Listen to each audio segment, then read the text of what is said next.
will have their own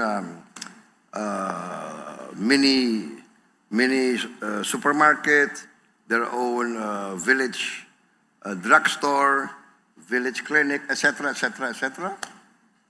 And each cooperative will be given financing to buy 2 trucks. So all their produce will be sent to the market. And there will be no more stories of, sir, our harvest is rotting, nobody's coming, da-da-da-da-da-da. Yeah, so I think this is going to be, an exciting time for Indonesia. I'm excited, and because I'm seeing this dream, this concept turning into reality as we sit here today. And one of the things you've done was to wipe out old debts for a lot of small farmers and businesses that were around for years and years. Yes, exactly. Weren't going to be paid, so just wipe it out and let them have a fresh start. I think at that time when I came in, even before I came in, in my campaign, a lot of these representatives from the farmers and from the small business came to me and, sir, we can't get any new loans because our debt of 25 years ago is still in the books of the banks. So I called some of the bankers, we discussed, and basically I understood that actually in the banks, right, after 25 years, most of these banks have been written off already in the books of the banks. So, of course, there are the conservative bankers who said, no, sir, we cannot, what example will it give for the other lenders, borrowers, right? So I said, these people, 25 years, they cannot pay back because of bad weather, because of natural disaster, etc., etc. No way can they pay back. So to be realistic, I said there is such a thing as forgiveness. So I said we forgive the debt. Now, one of the things in what they call a macroeconomic sense you're doing is free trade agreements, and you have an agreement with the EU, European Union, to promote trade. Can you walk us through that? Yes, I think this is one of the achievements of my team, my economic team, led by Mr. Ailangga Hartarto. He's been working very hard with his team, and we succeeded in getting the agreement through the CIPA, right? Indonesian European Union Comprehensive Economic Partnership Agreement, CIPA. And I think this is a breakthrough because it came right when the American government started their tariff campaign. Can we say campaign? It's a polite way to put it. Right. So I'm an American. I have more pungent words. So you have to be diplomatic. So I think we need to. For us, it was a wake-up call, right? If I were an American, I understand the point of view of the Trump administration. I think, America cannot be, right?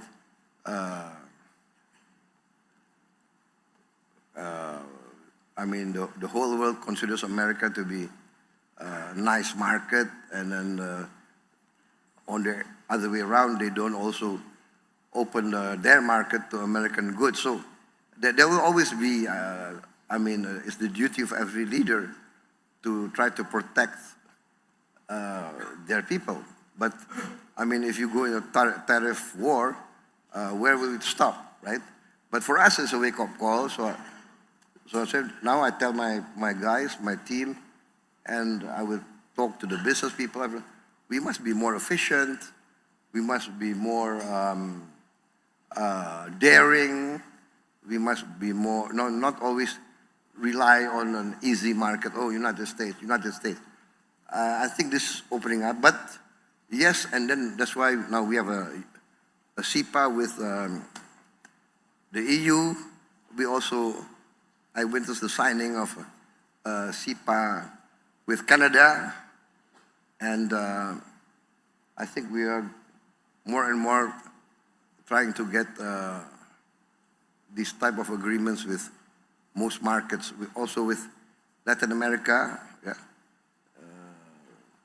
with I think what RCEP and CPTPP, etc. So we also are joining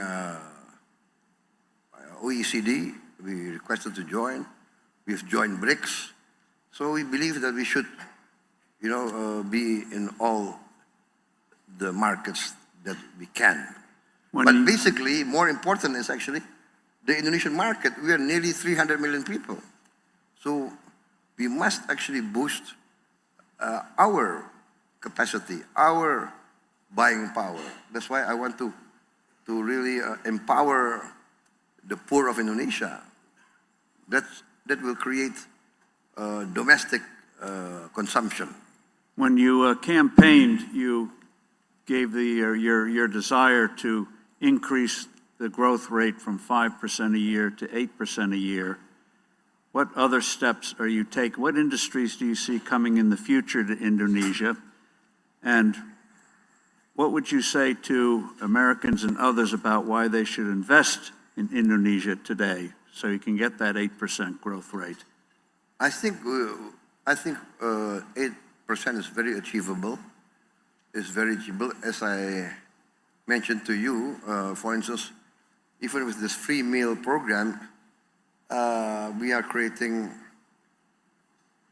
directly 1.5 million jobs.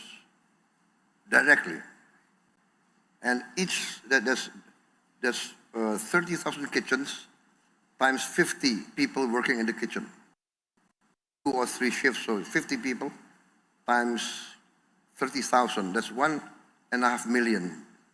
So the economic experts tell me that 1% growth will create 400,000 jobs. Well, we created already 1.5 million jobs. That's 3%. And that's not even with the 81,000 cooperatives. There, we calculate we'll also create at least another 15 jobs. But the beauty of the whole thing is that each kitchen has created 15 local entrepreneurs. One selling their eggs, the other one selling vegetables, the other one selling fish, this one selling meat, the other one so. And each of these 15 vendors or suppliers will have at least 5, 10, or 15 workers. So foreign investors will be witnessing a growing economy which attracts capital. I think so. Growing economy, and if these people have money, what do? They will buy shoes, clothes. They want to improve their housing. They want each to buy maybe motorcycle, a television. So I think this is the way. I mean, of course, the big guys will want to go to the big things, right? For instance, we have a lot of minerals, a lot of critical minerals. We are number 1, I think, in nickel, maybe number 4 or 5 in bauxite. We are in critical minerals. We are in,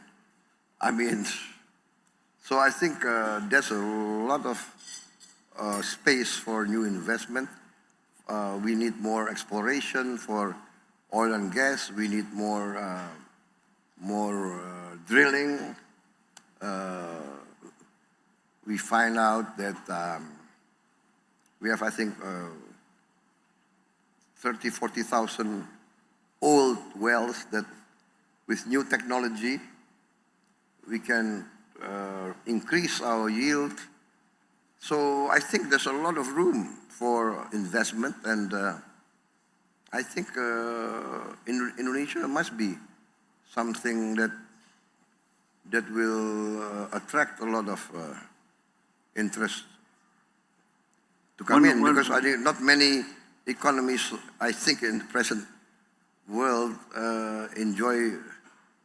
Even now, we are growing at 5% a year. I mean, many other countries are not even growing at all. 1%, 2%. Even I just came from Sharm el Sheikh. I meet all the leaders, and we were exchanging notes. And many countries are struggling with energy and all that. And I think we are blessed with so many resources. But of course, I'm not satisfied. We have to manage better our resources. One of the couple of things you're doing, one is improving tax collection, and the other is you may be looking at tax cuts to help stimulate the economy. And another thing you're doing is you've created a second sovereign wealth fund, Danantara, which has under assets, starting off, $1 trillion. And it not only includes your banks, but it includes Pertamina. But also, amazingly, you had 1,000 state-owned businesses that now you're going to rationalize, reduce, because together they're only returning 1% on assets. So if you rationalize these things, free up capital for better use, that alone will give a boost to the economy. I think so. So I've given direction to the chairman of the Danantara to rationalize everything, cut down from the 1,000 state-owned enterprise maybe to more rational figure, maybe 200 or 230, 240, and then run them with international standards, right? So I am convinced that that 1 or 2% return can increase, must increase. I think, and I told the Danantara management to run it on an international business standards. You can look for the best brains, best talents, and I've changed the regulations. Now, expatriates, non-Indonesians, can be leading our SOEs.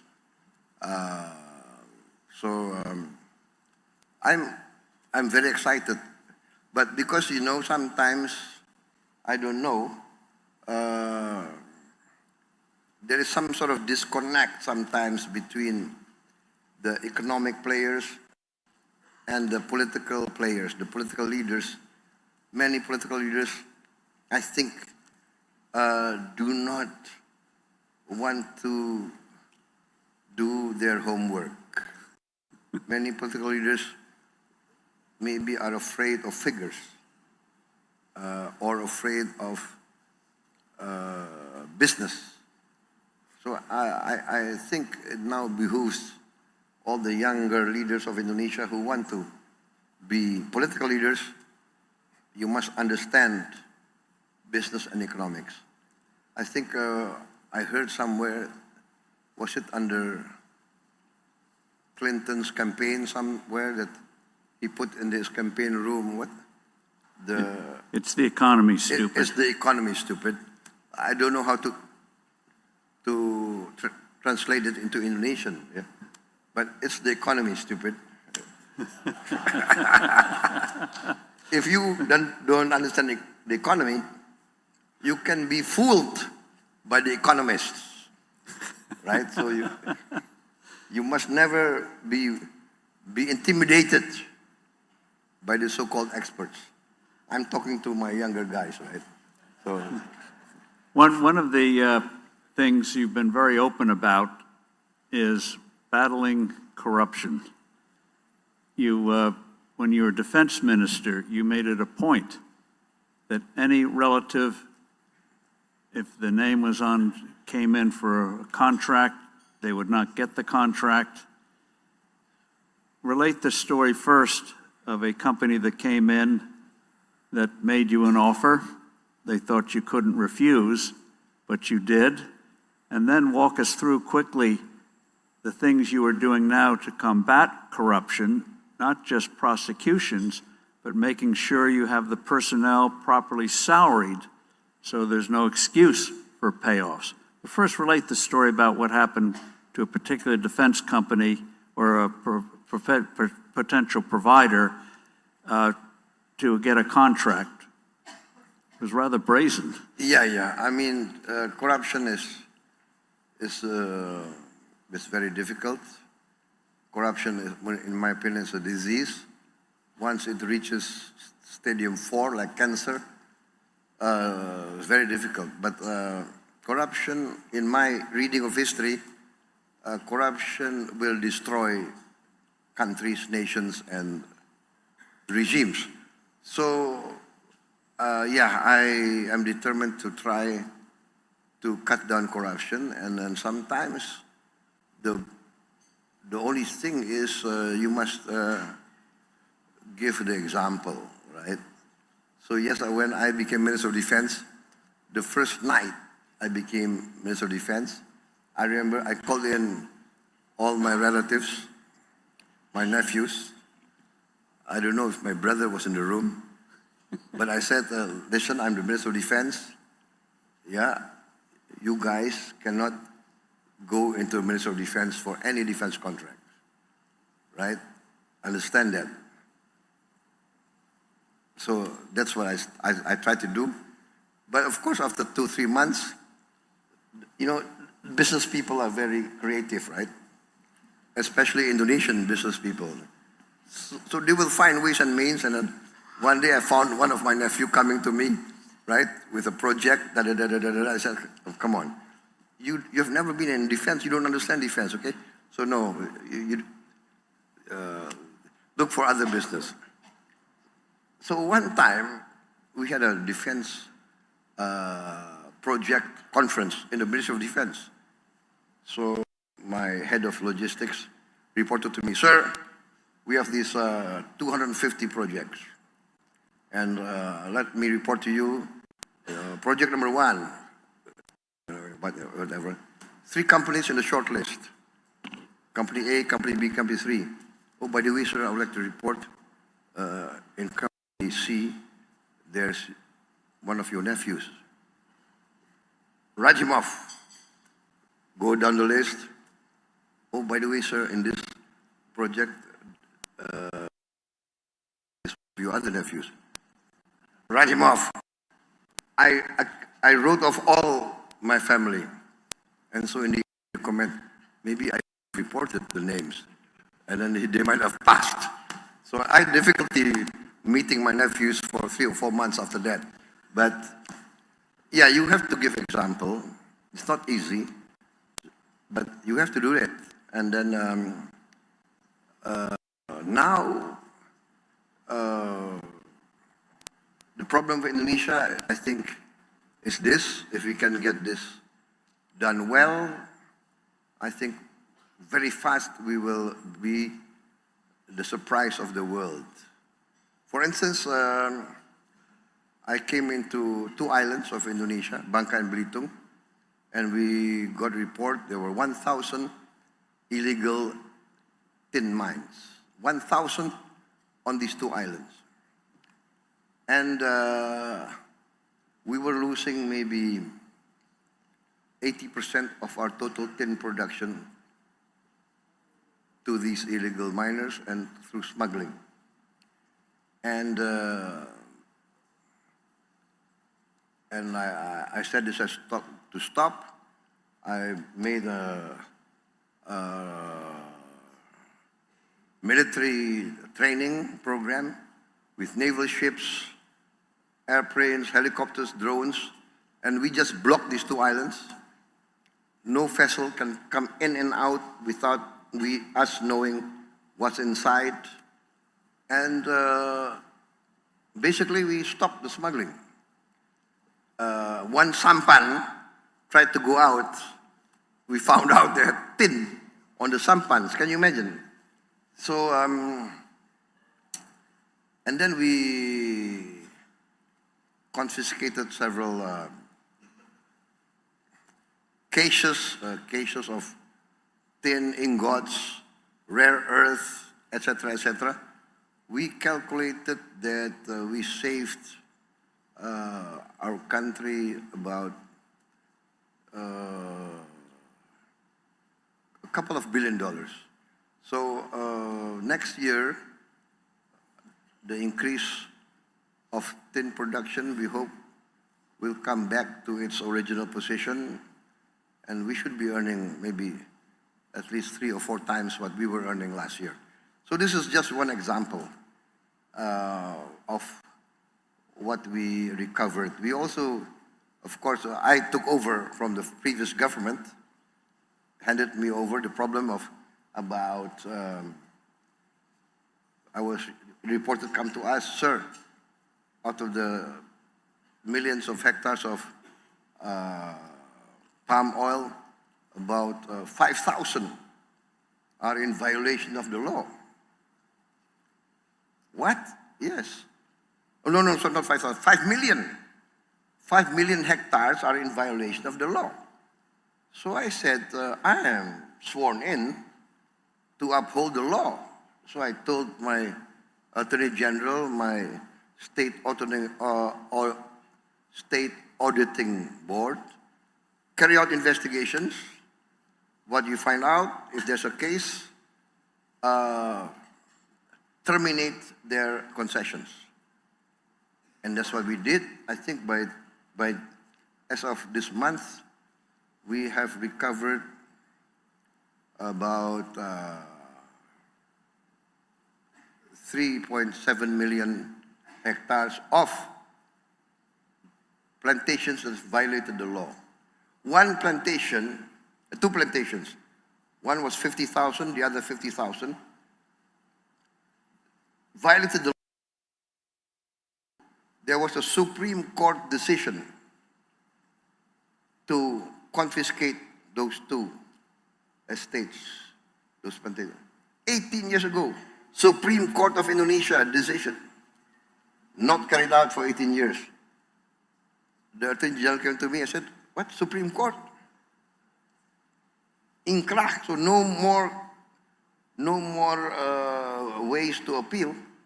So I said, carry out, execute. Sir, this and that, what? You guys afraid? I ordered my armed forces, you accompany this Attorney General's office, accompany the state auditors, protect them, go in there and confiscate. 100,000 we take over, and no problem. So I think this is the case is the government now must enforce the law. And I'm determined to enforce the law, and I'm determined that the Indonesian government must be respected by everybody. The law is the law, regulations are regulations.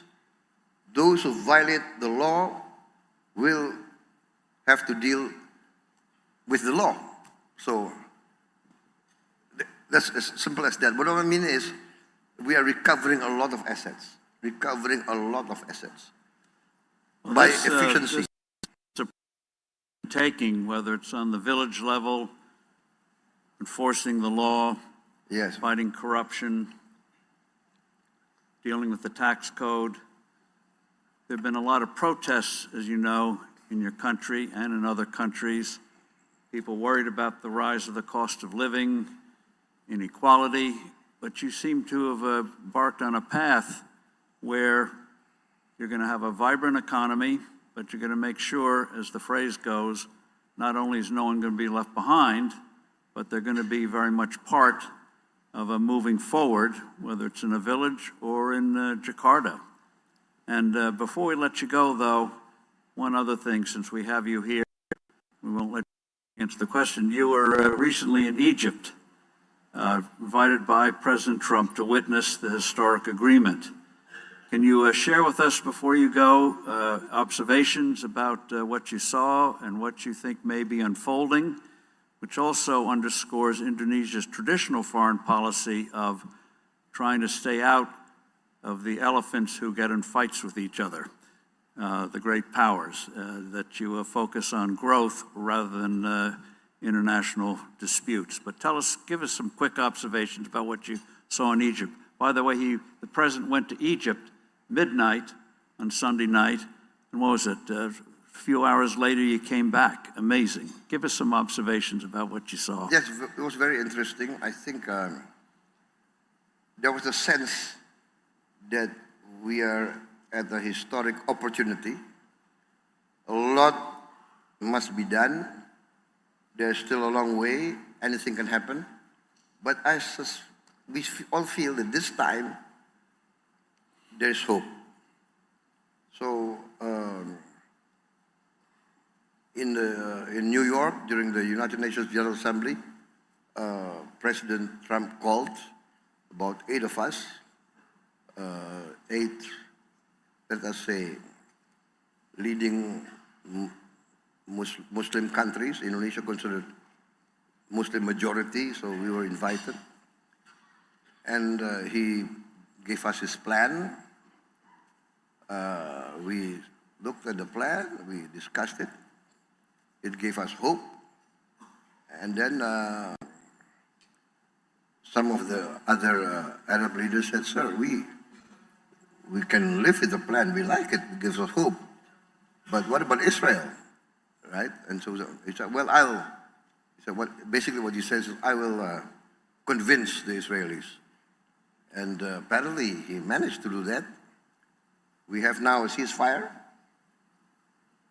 Aid is coming in. Hostages have been released.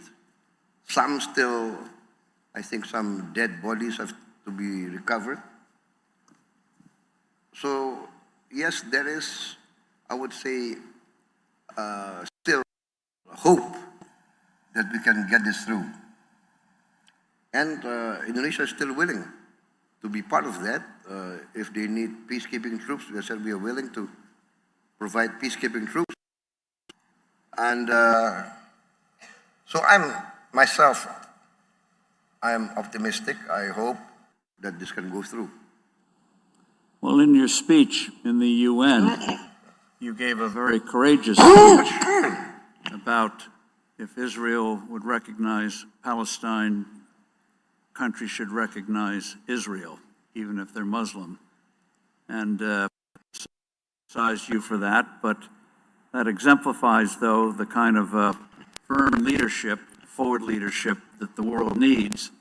And so we've run out of time, unfortunately, but I think people that it's issues like ice for fishermen or trying to bring peace to a troubled region, Indonesia has a very strong leader, thank goodness. Thank you very much, Mr. President. Thank you for all of you. Thank you, President Prabowo and Steve. I'd like to ask both of you to just kindly stay seated for a minute, just while I give brief closing remarks. Ladies and gentlemen, what a great way to end this year's Forbes Global CEO Conference. We'd like to thank all our speakers, guests, and sponsors for their support and for making this annual gathering possible. You've been such a wonderful audience. We look forward to see you at the next conference. Now take his leave. Thank you.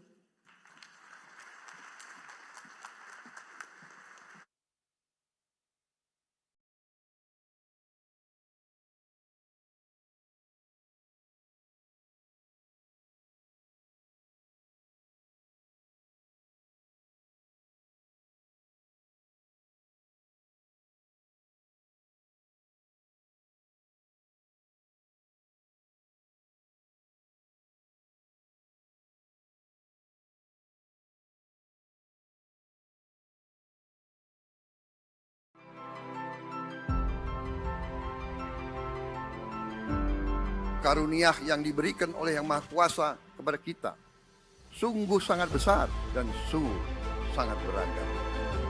Namun, tengah segala karunia tersebut, kita pun harus berani untuk menjadi bangsa yang berani, bangsa yang tidak takut tantangan, bangsa yang tidak takut rintangan, bangsa yang tidak takut ancaman.